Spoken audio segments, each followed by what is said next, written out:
अगर मैं आपसे कहूं कि बेंजामिन नेतन्याहू की मौत पर सस्पेंस खत्म हो चुका है, अरे ये पता चल चुका है कि इनकी मृत्यु हुई है कि नहीं हुई है, क्योंकि ऐसे ऐसे खबर आ रही है कि ऐसा कुछ हो चुका है।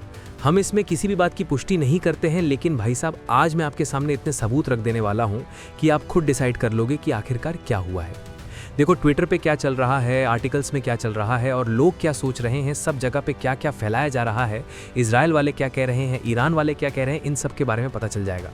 लेकिन एक बात देखते हैं कि आखिरकार अभी बेंजामिन नेतन्याहू के बारे में ये चर्चाएं आखिर क्यों चल रही हैं कि इनकी मृत्यु हो चुकी है। यार देखो, असल में बेंजामिन नेतन्याहू जो हैं वो काफ़ी समय से पब्लिक के बीच आए नहीं हैं। उन्होंने कोई भी पब्लिक अपीयरेंस नहीं दिया है। लगभग एक हफ्ते से ज़्यादा हो चुका है और बेंजामिन नेतन्याहू ऐसा कभी किया नहीं करते थे। वो कोई ना कोई कारण से मीडिया के सामने आते रहते थे या फिर ये डेली दिख जाया करते थे। उसी के साथ साथ बेंजामिन नेतन्याहू जो थे वो मिलिट्री काउंसिल मीटिंग के अंदर एब्सेंट थे। बेंजामिन नेतन्याहू चाहे कोई भी छोटी से छोटी मीटिंग, चाहे कोई भी मीटिंग हो ना, उसे छोड़ते नहीं थे। अगर वो खुद फिजिकली नहीं आ पाते थे तो वो वीडियो कॉल के जरिए मीटिंग अटेंड करते थे, लेकिन करते ज़रूर थे। ऑल मिलिट्री काउंसिल की मीटिंग को इन्होंने छोड़ दिया, जो कि काफ़ी बड़ी मीटिंग मानी जाती है, जो कि बेंजामिन नेतन्याहू के बिना कभी होती ही नहीं थी। उसे बेंजामिन नेतन्याहू ने छोड़ दिया।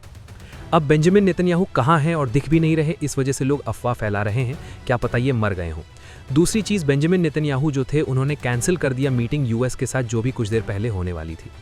मतलब यूएस के साथ मीटिंग नहीं किए, ना ही वो मीडिया के सामने आए, ऐसे पहली बार हुआ है। अरे भाई साहब, अगर ये भागकर कहीं गए भी होते, ज़्यादा ज़्यादा यूएस गए होते, ग्रीस गए होते, लेकिन मीटिंग तो जाके यूएस के साथ कर सकते थे। वहाँ पर तो कोई दिक्कत नहीं है, वहाँ पर तो ट्रंप होता या ट्रंप का मैनेजमेंट होता, वहाँ पर तो बम गिरने का डर भी तो नहीं होता। वहाँ पर भी नहीं पहुँचे। फिर सुनिए तो सही, बेंजामिन नेतन्याहू जो थे, जब इन्होंने एक वीडियो जारी किया था अभी हाल फिलहाल, तो इनके हाथ में 6 उंगली दिखी थी, जिससे ये पता चला कि ये सामने तो आए हैं, लेकिन इनकी एआई वीडियो ही आई है। फिर उसके बाद बेंजामिन नेतन्याहू का जो बेटा था, वो भाई साहब दिन में भाई साहब लगभग 3-4 बार, 6-7 दिन में वो 20-30 बार ट्वीट कर देता था। कभी कभी एक ही दिन में कर देता था, लेकिन उसका बेटा 6 दिन से एक ट्वीट भी नहीं किया। सोच कर देख लीजिए, जो भाई साहब एक्स यानी ट्विटर से चिपका हो, वो ट्वीट ही नहीं किया। फिर सुनिए तो सही, यही वो मीटिंग थी जिस मीटिंग के अंदर काफ़ी कुछ अनाउंस हो रहा था। इस मीटिंग के अंदर बेंजामिन नेतन्याहू ही नहीं थे। असल में बेंजामिन नेतन्याहू हर जगह जाया करते थे। जब इजराइल में कहीं भी बम्बार्डमेंट होता था, हर जगह ये पहुंचा करते थे। अब ये पहुंच ही नहीं रहे हैं, दिख ही नहीं रहे हैं भाई साहब कैमरे के सामने। हैं कहाँ आखिरकार? क्या ये सब सुरक्षा कारणों की वजह से किया जा रहा है या इसके पीछे कोई भी रीज़न हो सकता है? लोग कह रहे हैं कि ये मारे जा चुके हैं, कई सारी वीडियोस आ रही हैं कि दिखाया जा रहा है कि देखो यहीं लेके जाया जा रहा है। तो कुछ लोग कह रहे हैं एआई जनरेटेड है, कुछ लोग कह रहे हैं ये है वो है। देखो एआई ना इसी तरीके से दुनिया में काल बनेगा। क्यों काल बनेगा ये देखो, यहाँ पर लोग मजाक भी उड़ा रहे हैं, मर गया क्या, ऐसे लोग डायरेक्ट लिख रहे हैं। लोग कह रहे हैं कि ये जो ले जाया जा रहा है, ये बेंजामिन नेतन्याहू तो पूरा का पूरा ऑफिस था, उसके ऊपर बम गिर गया, ये बेंजामिन नेतन्याहू को ले जाया जा रहा है। वीडियो सामने आप देख सकते हो, तेल अवीव इजराइल का है ये। अब सवाल उठता है क्या वाकई में मर गए हैं? अब मैं आपको और वीडियो दिखा जाता हूँ, सारी वीडियोस देख लीजिए, फिर आप खुद डिसाइड करिएगा। यहाँ पर देख सकते हो ये ब्रेकिंग न्यूज़, इजराइल में 4 मिनट पहले एक काफ़ी ज़ोरदार हमला हुआ था और काफ़ी ऐसे सारे हमले हो रहे हैं, और जो आयरन डोम डिफेंस सिस्टम था उसे उड़ा दिया गया। सोच कर देख लीजिए, जो एयर डिफेंस सिस्टम की इजराइल की रीडर की हड्डी माना जाता था, आयरन डोम सिस्टम को उड़ा दिया गया, ऐसा ट्विटर पे चल रहा है। फिर उसके बाद आपको हम दिखा देते हैं, मिडिल ईस्ट न्यूज़ से है ये। फिर रशिया की अगर हम न्यूज़ दिखा दें तो रशिया में क्या चल रहा है, तो रशिया के लोग ये ट्वीट कर रहे हैं, भैया आखिरकार बेंजामिन नेतन्याहू एब्सेंट क्यों हैं? और ये वॉर काउंसिल मीटिंग है जहां पर आर्मी लोग मिलकर मीटिंग कर रहे हैं और दुनिया को संबोधित कर रहे हैं। ये काम आपके बेंजामिन नेतन्याहू किया करते थे, इन लोग के साथ मिलकर डिस्कस किया करते थे। अरे सोच कर देखिए, ऑपरेशन सिंदूर हो बिना मोदी के, मोदी आदेश देंगे तभी तो कुछ होगा, यहाँ बेंजामिन नेतन्याहू ही नहीं है। फिर उसके बाद देखते हैं आगे देखने की कोशिश करेंगे तो कुछ आपको इस तरीके से दिखेगा। जो इजराइल है वहाँ पर भाई साहब, जो तेल अवीव जगह है, वहाँ पर काफ़ी ज़्यादा बम्बार्डमेंट हो रही है। मतलब घर के आसपास कहीं कहीं बम गिर जा रहे हैं, तो कहीं कहीं पर भी बम गिर जा रहे हैं, पब्लिक प्लेस पे बम गिर जा रहे हैं। लोग घबरा चुके हैं कि आखिरकार हो क्या रहा है। फिर उसके बाद अभी सुनिए तो सही, अभी ख़त्म नहीं हुआ है, अभी मैं आपको और दिखाता हूँ। ये देख सकते हो, ये नॉर्मल प्लेस पे गिर गया, तेल अवीव की ही जगह है। अलग अलग प्लेसेस आपको दिखाई देंगे, ये देख सकते हो कितना तगड़ा हुआ है। फिर उसके बाद अगर आप देखने की कोशिश करेंगे तो आगे भी देख सकते हो, ये एक पार्किंग की जगह थी, वहाँ पर भी आग जलते हुए आपको दिखाई देगी। तो इजराइल के ऐसे कई अन्य जगह हैं जहाँ पर इस तरीके से बम्बार्डमेंट होते हुए आपको दिखाई देगी।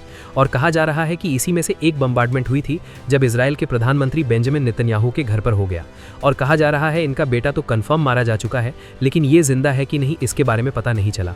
अब क्या ये जिंदा है कि नहीं, देखो मैं आपको बता दूं, असल में जो इजराइल का प्रधानमंत्री है है, जो उनका ट्विटर हैंडल है, जो वो नहीं बल्कि उनकी टीम ट्वीट करती थी, उसने कहा है कि भैया अभी र्यूमर फैल रही है इनके मर जाने की, अभी कंफर्म नहीं है।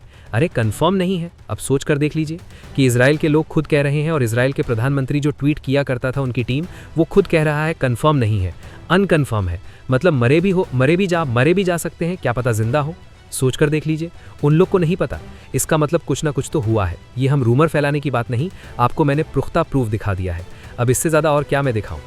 अब आप डिसाइड करिएगा आखिरकार मारे गए हैं कि नहीं, आप डिसाइड करिएगा आखिरकार क्या हुआ होगा कि नहीं, क्योंकि इतना तो आप भी दिमाग दौड़ा सकते हो, क्योंकि जब ईरान के अंदर हुआ था सुप्रीम लीडर खिमनाई के साथ, तब भी किसी ने विश्वास नहीं किया था। आज भी लोग विश्वास नहीं कर रहे। देखो यार, इसलिए नहीं दिखाया जाता, बताया जाता, क्योंकि अगर अभी पता चल गया ईरान को ना कि इजराइल का प्रधानमंत्री मारा जा चुका है, यानी कि बेंजामिन नेतन्याहू गायब, अब डिसीजन कौन लेगा? अरे मान लेते हैं कि किसी और को बना दिया जाए तुरंत ही, या कोई और डिसीजन ले, लेकिन बेंजामिन नेतन्याहू की तरह ले पाए ज़रूरी नहीं है, तब आपका ईरान काफ़ी ज़्यादा जानिए टूट पड़ेगा आपकी इजराइल के ऊपर। हाँ जी हाँ, इतनी बुरी हाल हो जाएगी। एट दी एंड तब वही एटम बम पर आना पड़ेगा, तब वही खेला समाप्त होगा। बाकी आपको क्या लगता है कि इजराइल के प्रधानमंत्री मारे गए हैं कि नहीं? देखो, चाहे मारा जाए चाहे ना मारा जाए, मारा गया होगा तब भी भारत घाटा, युद्ध हो रहा तब भी भारत घाटा है, घाटा ही घाटा है भारत का। तो यही शुक्र मनाइए कि युद्ध कैसे भी करके रुक जाए। वो ट्रंप जो कह रहा था कि हम कुछ दिन में युद्ध शांत करा देंगे, अब वो ट्रंप फिर से अपने ही स्टेटमेंट जो दिया था उस पर बदल जा चुका है। अब कह रहा है जब तक सबक नहीं सिखा देंगे तब तक छोड़ेंगे नहीं। मतलब ये युद्ध क्या पता रशिया यूक्रेन की तरह खिसता ही चला जाए और फिर वही तेल गैस अन्य चीज़ की समस्या आपको होते हुए दिखाई देगी।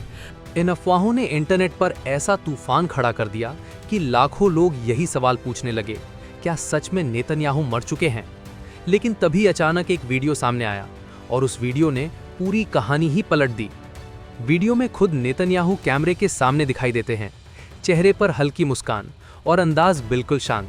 उन्होंने सीधे इन अफवाहों पर बात करते हुए कहा कि सोशल मीडिया पर जो खबरें फैलाई जा रही हैं वो पूरी तरह झूठी हैं। उन्होंने मजाकिया अंदाज में कहा कि लगता है इंटरनेट ने मुझसे पहले ही विदा कर दिया। इतना ही नहीं, उन्होंने ये भी कहा कि ऐसी अफवाहें अक्सर युद्ध और तनाव के समय फैलती हैं, जब सच और झूठ के बीच की रेखा धुंधली हो जाती है। वीडियो सामने आते ही दुनिया भर के मीडिया में हलचल मच गई, क्योंकि जिस व्यक्ति की मौत की खबरें उड़ रही थीं, वो खुद कैमरे के सामने खड़ा था। विशेषज्ञों का कहना है कि ये पूरा मामला मिस इन्फॉर्मेशन और प्रोपेगेंडा का उदाहरण हो सकता है। युद्ध और राजनीतिक टकराव के समय इस तरह की फर्जी खबरें अक्सर हथियार की तरह इस्तेमाल की जाती हैं। लेकिन इस पूरे घटनाक्रम ने एक बड़ा सवाल जरूर खड़ा कर दिया है। अगर एक प्रधानमंत्री की मौत की झूठी खबर भी इतनी तेजी से दुनिया भर में फैल सकती है, तो आने वाले समय में सूचना की लड़ाई कितनी खतरनाक हो सकती है। दोस्तों, इस खबर पर आपकी क्या राय है? क्या आपको लगता है कि ये सिर्फ एक अफवाह थी या इसके पीछे कोई बड़ा खेल छुपा हुआ है? कमेंट में जरूर बताइए। טוב, גם לה מגיע קצת. יאללה, לכולכם מגיע. כן, כן. יצאתם להתעורר קצת? כן. יפה מאוד. תראה, על ירושלים, יש משהו יותר יפה מזה? אין על ירושלים. אין על ירושלים.